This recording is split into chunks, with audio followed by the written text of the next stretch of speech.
आप सभी रेसला के पदाधिकारी, सदस्य, व्याख्याता साहिबान या अन्य कैटेगरी के कोई भी शिक्षक बंधु है, सबसे पहले तो माननीय मुख्यमंत्री जी ने जो आपको तोहफा दिया है, इसके लिए मैं शिक्षा मंत्री के नाते मेरी सरकार के मुखिया, जिनकी आशीर्वाद से, जिनकी मेहरबानी से शिक्षा विभाग में 2.5 साल से सुधार हो रहे हैं, मैं समझता हूं हम सबकी ओर से माननीय मुख्यमंत्री जी का आभार, उनका साधुवाद।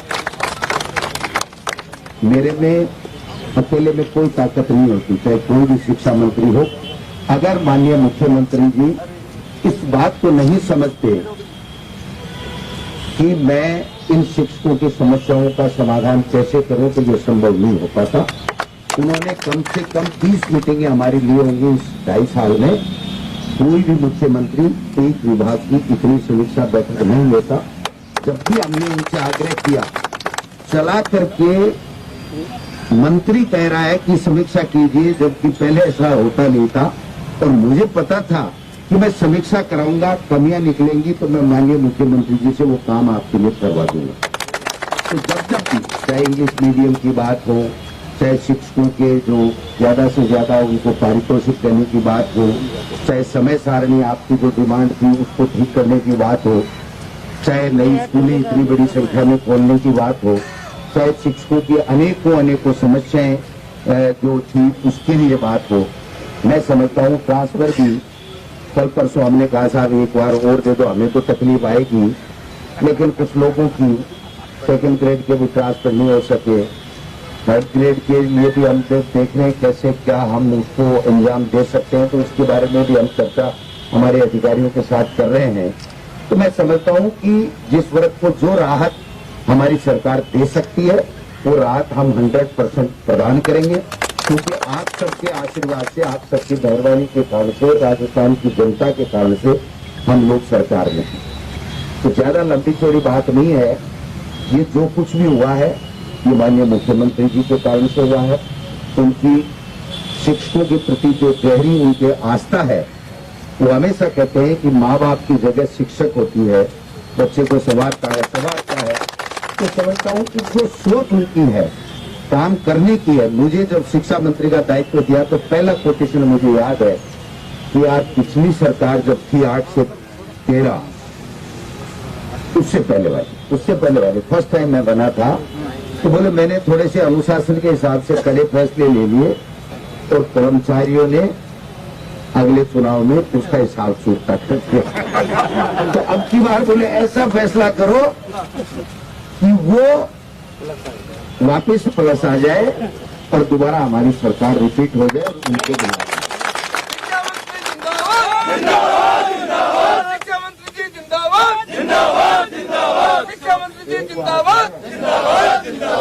मुझे एक बात है, मैं मास्क को देखता हूँ, मेरे घराड़ी भी मास्क नहीं है, मेरे घर का से मास्क है, ये आंगन में से ही कोई है। छोटी सी बात ले और कोई गड़बड़ सड़बड़ मत कर दे। अब कहना तो करियो, पण अब कहना अहियां को नहीं करियो। अब आपकी जिम्मेदारी है अच्छी शिक्षा को स्तर सुधारो। बच्चा कोरोना के कारण से जगह परेशान है, पानी ज्यादा से ज्यादा, चाहे घरों पढ़ाना पड़े, ऑनलाइन की व्यवस्था करनी पड़े, जो विकलांग हैं, असहाय हैं, उन बच्चों को हम कैसी मदद करें। क्योंकि शिक्षक का एक ऐसा पद होता है कि वो माँ बाप अपने से भी ज्यादा आशा करती है कि एक शिक्षक है जो मेरे बच्चे का भविष्य सुधार दे। तो इसलिए हमारी जिम्मेदारी बन जाती है।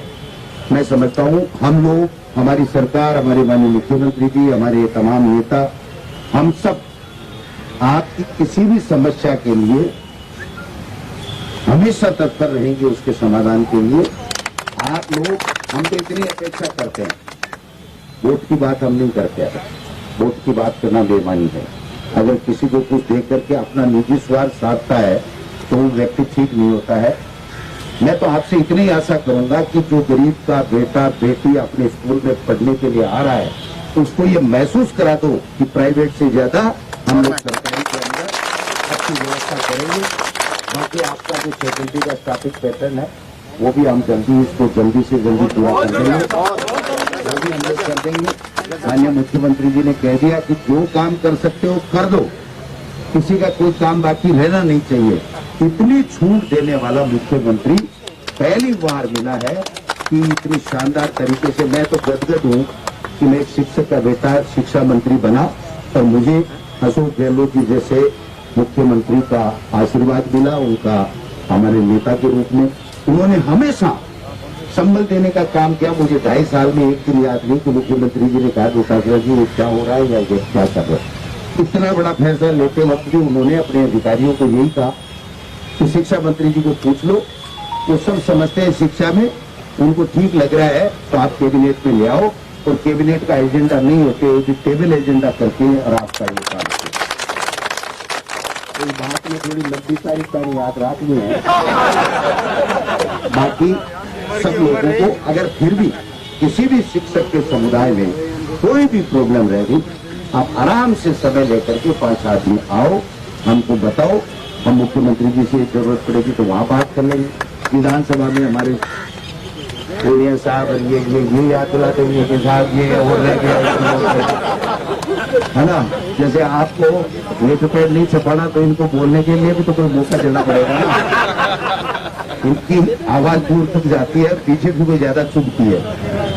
और ये तो देखो, सुनो मेरी बात, ये दुर्भाग्य है इस देश का कि आरएसएस जैसी संस्था जिस प्रकार के कुकृत्यों में लिप्त है, और वो लोग कहीं सत्ता चला रहे हैं पर्दे के पीछे। उनको आना चाहिए, राजनीति में भाग लेना चाहिए। अगर वो अच्छे काम कर रहे हैं तो राजनीति में भाग लेके वोट लें, और वोट लेकर के कर लें। अब आप बताइए, 2 मुलजिम है, एक मुलजिम पकड़ा गया, एक मुलजिम अभी भी भागे फिर रहा, क्या बात है? ये न्याय मिलना चाहिए कि नहीं मिलना चाहिए? लोगों को ये लगना चाहिए कि नहीं यार हमारे साथ में लड़के तो कैसे कैसे कमीशन मांग रहे हैं, इनको थोड़ी बहुत की शर्म नहीं आई। 20-20 करोड़ रुपए का ओपन, तो फिर भी कह रहे हैं हमारे खिलाफ षड्यंत्र हो रहा है। कौन कर रहा है आपके खिलाफ षड्यंत्र? कोई नहीं कर रहा षड्यंत्र। कानून का राज है, कानून के हिसाब से काम करेगा। आज देखा आपने जो आईटी मंत्री नए बने हैं, उन्होंने बनते ही कह दिया हमारे देश में हमारे देश का कानून चलना चाहिए, कोई विदेशी कंपनी हो चाहे कोई भी हो। इसका मतलब कानून का राज चाहते हैं। और यहाँ कानून का राज नहीं चाहते कि साहब हमारे साथ में गलत हो रहा है, क्यों हो रहा उनके साथ में? इस सब बातों को आपको समझना पड़ेगा। मैं कोई पॉलिटिकल मंच भी नहीं है, बात भी नहीं करना चाहता, लेकिन मैं ये जरूर कहना चाहता हूँ कि हमारी सरकार पारदर्शिता के साथ में काम कर रही है, सबको साथ लेकर के चल रही है, कानून व्यवस्था बताने का काम कर रही है, जीरो टॉलरेंस, भ्रष्टाचार पर जीरो टॉलरेंस को लेकर के काम कर रही है। और यही हमारी पूंजी है, यही हमारी। आप सब लोगों को धन्यवाद, आप आए, आते रहा करो। लेटर पैड भी कौन छपा और माने भी भूल जाओ, लेटर पैड भी कौन छपा और माने भी भूल जाओ, काम नहीं जाए।